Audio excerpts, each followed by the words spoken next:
Working at a startup is often so glamorized, and I just want to, help take off those rose-colored glasses and just to give you some insight on what it's really like working at a hypergrowth company, all the lows and all the highs, and hopefully share some helpful tips that will help you in your journey. I was an early employee at two startups, the second one being Notion, which I joined about a year and a half ago. I was employee number 26, joining the community team, and fast forward to now, I'm now program manager working on the API and also the assist and self-serve team. And just to give you some perspective, I joined when the company was like 20 to 30 people, and a year and a half later, we are now close to 100 employees.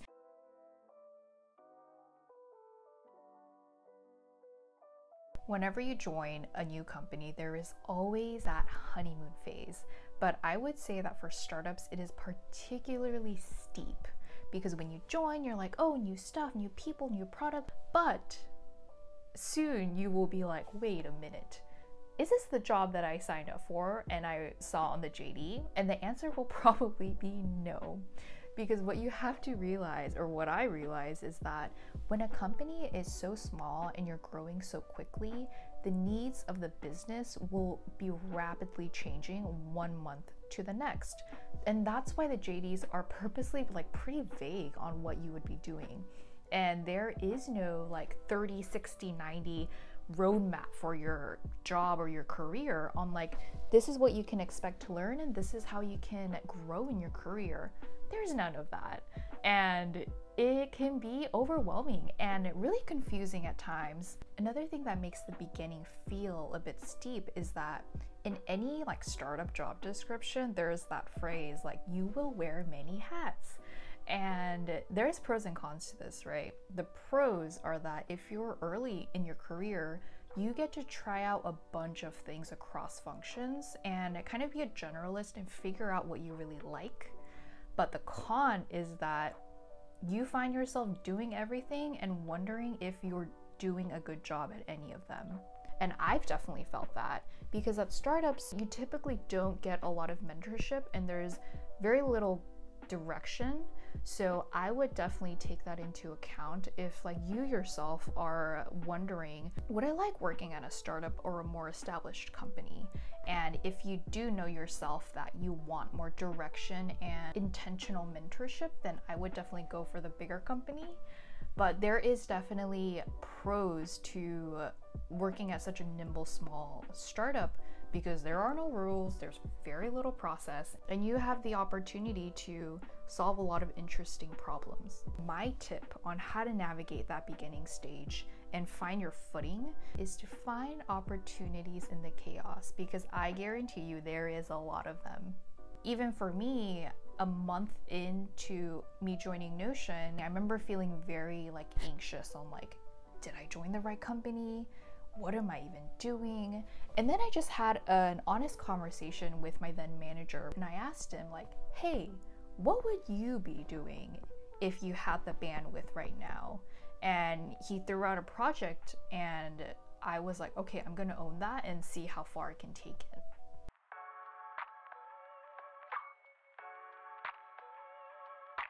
So we're now past the steep honeymoon phase, and the next phase I like to call is the pressure cooker. And I call it the pressure cooker because when you join a super small and nimble company, you are definitely the underdog in the market. You know, compare Notion to like the Microsoft and Atlassians of the world.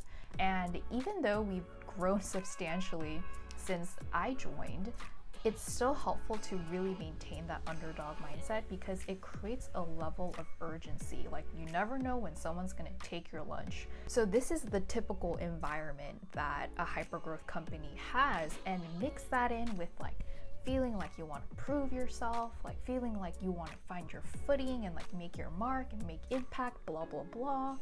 And then it's very easy to reach burnout. And I want to mention this thing about startup perks.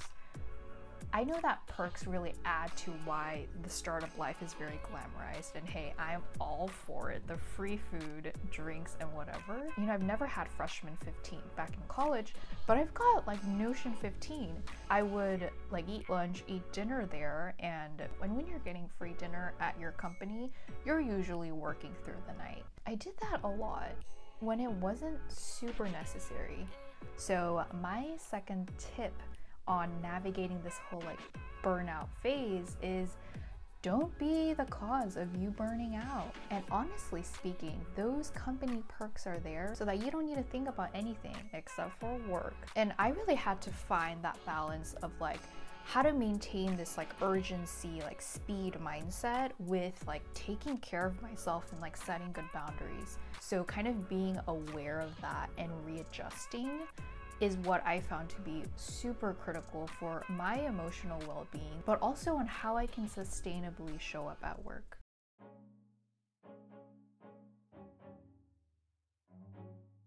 So remember when I mentioned that pressure cooker metaphor? This is when the meal is ready to be served and hopefully it's delicious. This is a huge reason why I love working at startups, no matter how chaotic and ambiguous as it can be, is because you have so much ownership and responsibility over projects that you don't really even have the traditional experience for, and you wouldn't otherwise get to do that at a much larger company. For example, like remember when I mentioned a month in, I asked Akshay, the COO, like, hey, give me a problem to solve. And that problem was to fix our discounts and credit system. As I started working on it, I just saw a huge opportunity in the startup ecosystem that like Notion should be the go-to tool for all startups out there. And with the help of like really talented cross-functional partners, we were able to launch it, and it was super smooth. And fast forward to now, the program has grown so big and is a key part of how we're expanding into other markets like Dublin and Japan and etc. But to be honest with you, I really couldn't celebrate that win. And I think I was just so focused on making sure the launch was smooth and successful that I couldn't really enjoy it at all. So my tip here is to enjoy the process and make sure you celebrate your wins along the way. And if you're anything like me, I have a tendency to get very tunnel visioned into what I need, what goal I need to achieve, and I kind of forget what's in my peripheral. And even though that can be very effective, it's actually can be kind of toxic. And even when you reach that pinnacle or goal, you're never really as happy as you think you will be. So that's when I really learned, like, okay, these highs and opportunities are incredible, but what's the point if I'm not having fun and really enjoying it?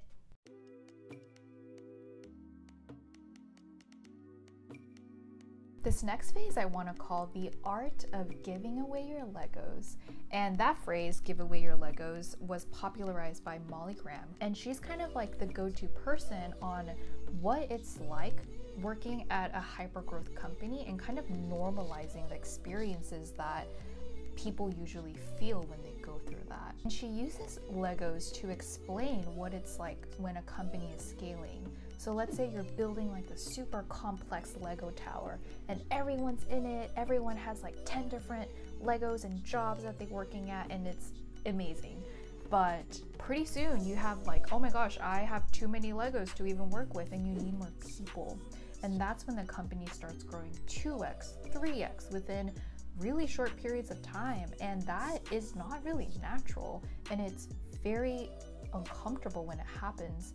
And she says this great thing that you want to make sure that you're scaling as quickly as your company is. And in order to do that, you actually have to give away your job. And I thought that was a super interesting way to put it. At a scaling company, your job literally changes like every 3 to 6 months. And I can tell you, I've had so many different jobs at Notion that doesn't reflect in my like official job titles. I've experienced this like giving away my Legos pretty recently, where I mentioned the startup program and I was itching for a new problem to solve, and I also needed a lot of help. So I ended up like recruiting like a new colleague to like train him up and like share ownership of that, and to eventually kind of pass over the ownership over to him. When I gave it to him, I honestly felt feelings of regret and like fear, like, oh no, I gave away something really good and it's like has a lot of potential and it's growing.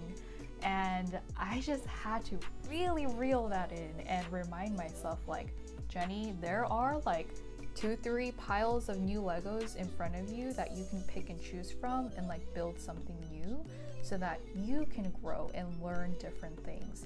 So don't worry about the old Legos. Like, he's doing a great job, and like just focus on your new one. In other words, I would say that my tip would be to regulate your emotions and recognize that it's totally normal.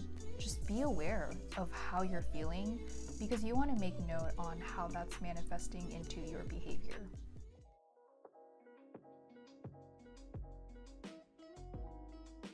What your company looked like from like 1 to 20 to 20 to 50 to 50 to beyond can look like very different companies. And I joined as like employee number 26, and as we started inching towards 50, you start to lose that feeling of like feeling very tight-knit and like being able to sit across the same table over lunch. Like, that's not a thing anymore. And now we're up to like 100 people. And now it totally feels like a different company yet again, and it can feel really odd. There's a lot more process than you're used to. There are more cooks in the kitchen, and you have to be more thoughtful and careful about not wanting to step on anyone's toes. But on the flip side, there's also great things about scaling where you feel like you're almost like growing up, where now we have a formal HR and like a legit recruiting company and amazing new leaders that have recently joined our executive team. And the tip I have for how to endure the scaling is just to keep in mind that like everyone is just figuring it out like you. Even the founders. Kind of put things into perspective that like, yes, this is hard, but also scaling this quickly is a privilege. Like, it means that our company is doing incredibly well, and being a part of this rocket ship company can really transform your career.